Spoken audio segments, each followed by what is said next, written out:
Okay, guys. Yeah, it's time for the MRS, Mayden, Robb, Sparky podcast. And I think what we're going to do is, Mayden, I saw your text messages, and you had brought up, a couple of things that you think just destroy flat Earth. And what you need to realize is, there's literally millions of people that see this, the shape of the Earth, and I would think there's probably almost hundreds of millions of people because I think there are just a ton of closet flat earthers. When I first started leaning towards, hey, I think they've lied to us about the actual shape of the earth, when I first started leaning that way, I wasn't about to go tell any of my friends, hey, I think the earth is actually flat, guys. I wasn't about to do that until I felt like I could, until I had done my homework. And that, I mean, I literally looked into this for several months of research before I finally had lunch with Sparky one day, and he had figured out. I told him I've got a big conspiracy I'm working on, but I'm not ready to disclose it yet. I just want to do some more research.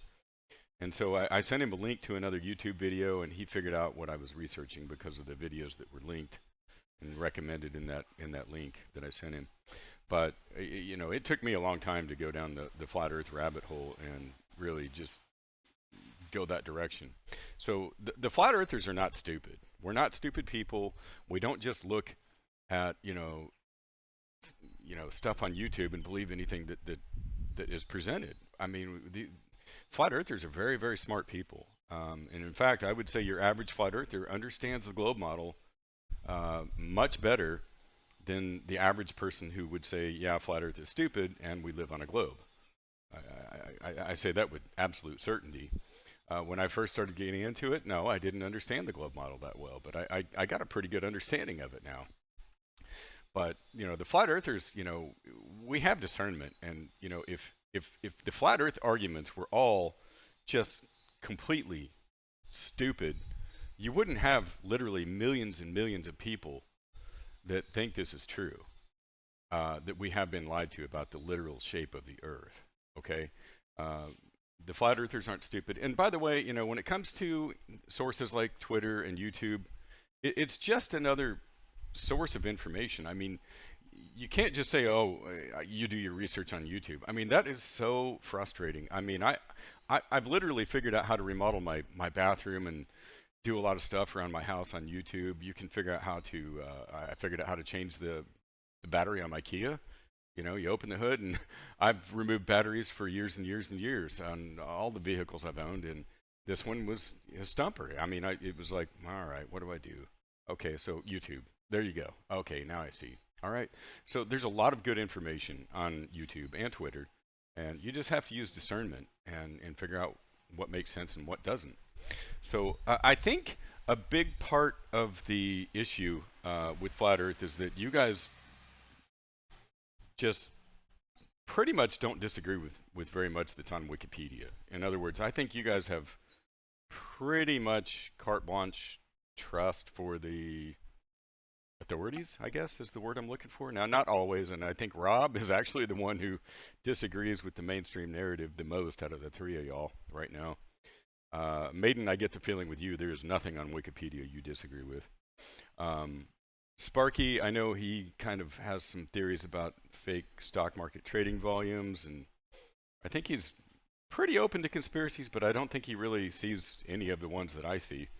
And then Robb, I know for sure that he feels like the election was completely stolen. He sees the censorship of the voices on the right.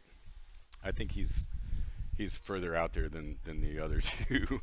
But anyway, going on, I just don't think you guys are going to be able to see. And let me just back up. 100% of all flat earthers also know that the day after September 10th, and I can't say the actual date because that will get me flagged and in trouble with YouTube because they just don't like people talking about that. I mean, that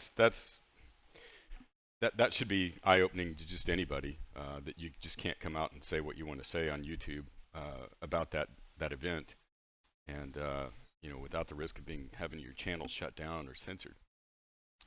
So I think I'm going to go back and forth. I'll go back and Mayden, I'm going to answer your questions, but about I think one of them was how come I can't see the southern stars in the north, and why when I look at my telescope, I see moons going around Jupiter, and I think you can see them around Saturn too.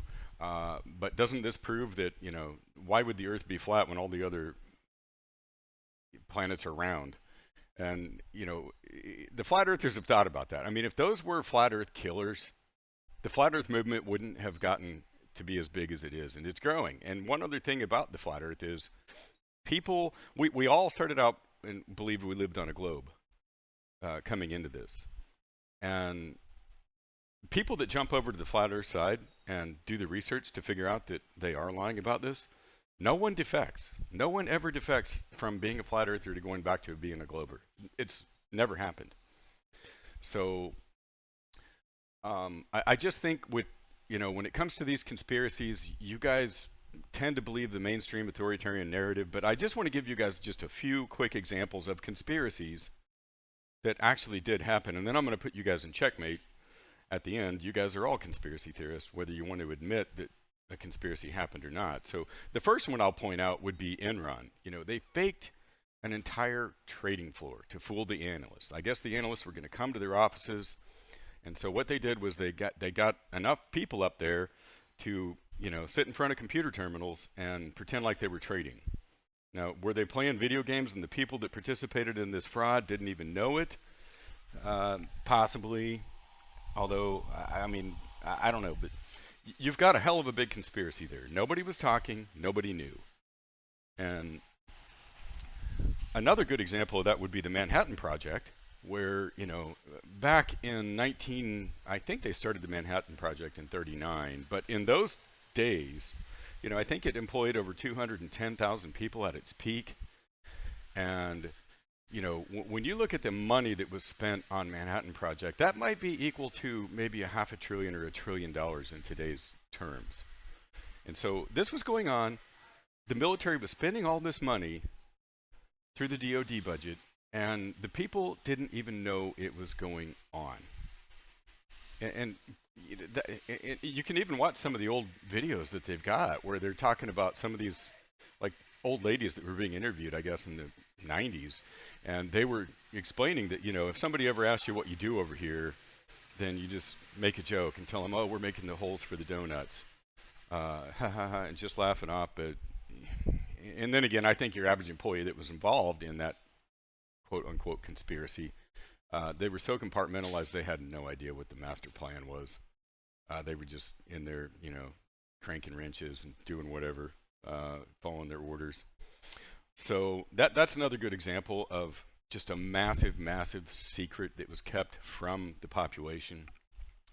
But the last one I want to point out is late 1930s Germany, early 40s Germany. So you had these camps, and I think it was known among the citizenry that they were taking some people that they had been programmed to dislike by their TVs, I'm sure. Well, I don't know if they had TVs back then, but radios and newspapers.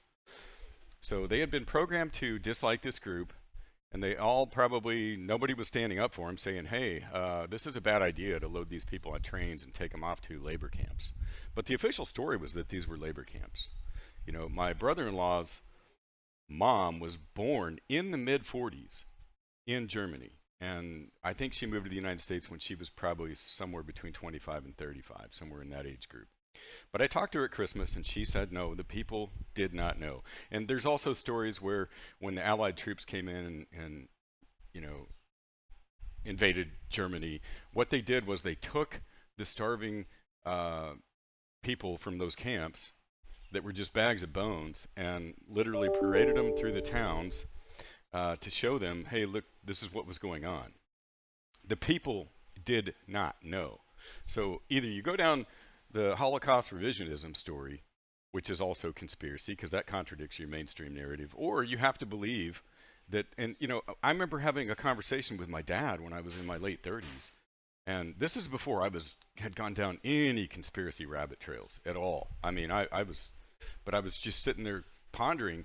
I just don't understand how you could give someone orders, a soldier orders, to take a living person, a little girl, for example, and throw them into an oven? How would you get a soldier to follow that order? And I still, and that's why I'm very open to the whole Holocaust revisionist story.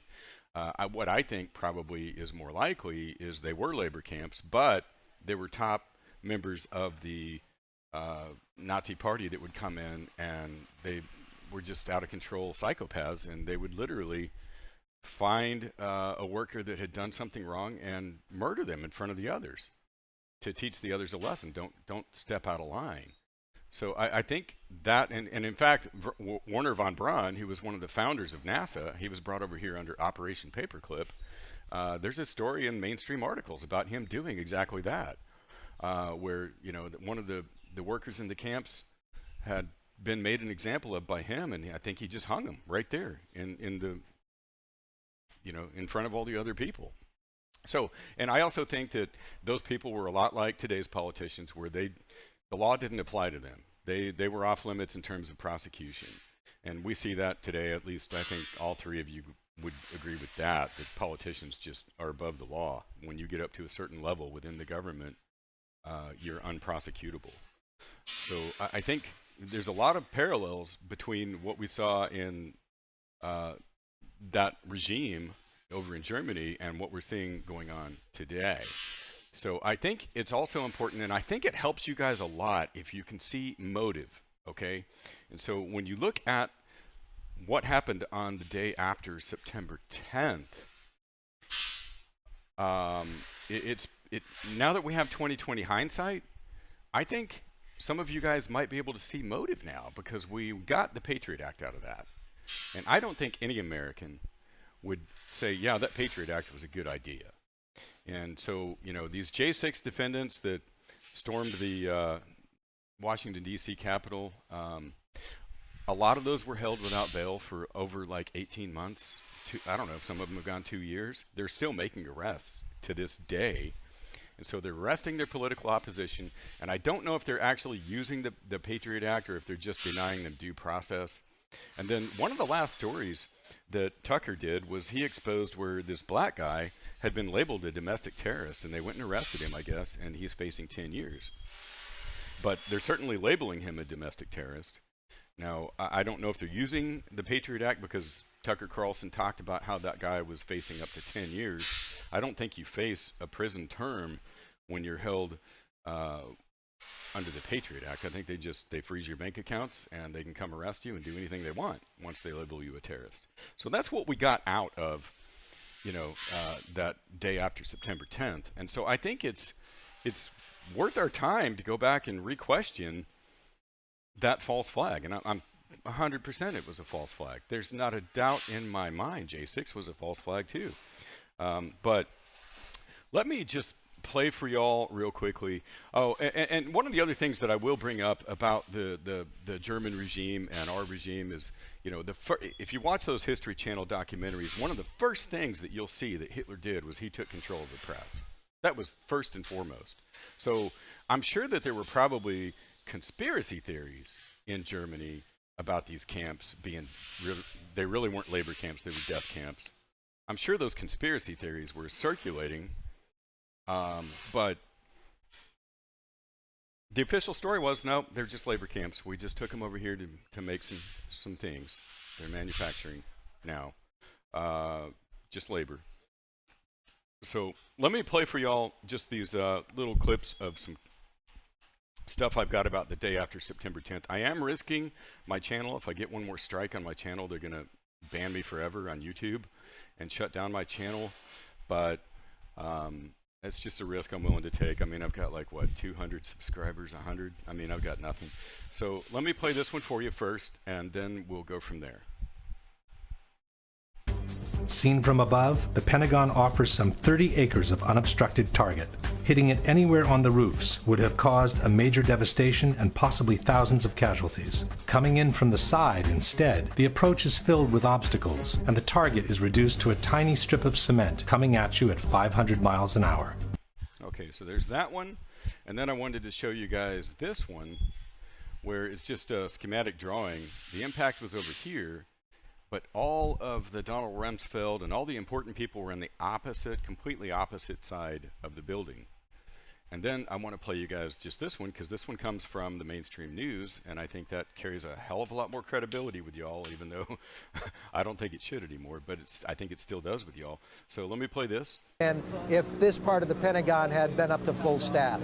Fortunately, too, this is exactly the opposite side of all the critical command centers in the Pentagon, the Secretary of Defense's office, the Chairman of the Joint Chiefs office, the National Military Command, where some of the most critical military decisions are made. Fortunately, they were all on the other side of the building. The renovated. So there's that. And then I'm going to play for y'all this one. And again, I'm risking my channel getting taken down, but let's play it. Apparently, the rumor of a strike on the external ring had already been circulating among the top ranks of the military. On September 11, Jim Miklaszewski was the NBC correspondent at the Pentagon. The first time I heard the word terrorism out of any U.S. official came shortly after the second plane had hit. And I bumped into a U.S. military intelligence official, and I said, look, what have you got? And he said, obviously, this is clearly an act of terrorism. And then he got very close to me and almost silent for a few seconds. And he leaned in and he said, this attack was so well coordinated that if I were you, I would stay off the E-ring where our NBC office was, the outer ring of the Pentagon, the rest of the day, because we're next. Okay, now I think this guy's career pretty much came to an end shortly after that. I don't know exactly what happened, but yeah, that's whistleblowing right there, guys. That's the way that works. I mean, how in the hell would those military generals would they know we're next, and how would they know to stay off the E-ring? Like, okay, it's safe to go to the inner rings, but just don't be on the E-ring. On the outer ring of the Pentagon. So anyway, I'm curious to hear y'all's thoughts on that. Send me a message. Let me know what you think. I'm sorry this one went so long, but we're at 17 minutes. I'm going to try to keep them a lot shorter than this going forward, but it is what it is. So we'll see you. Bye.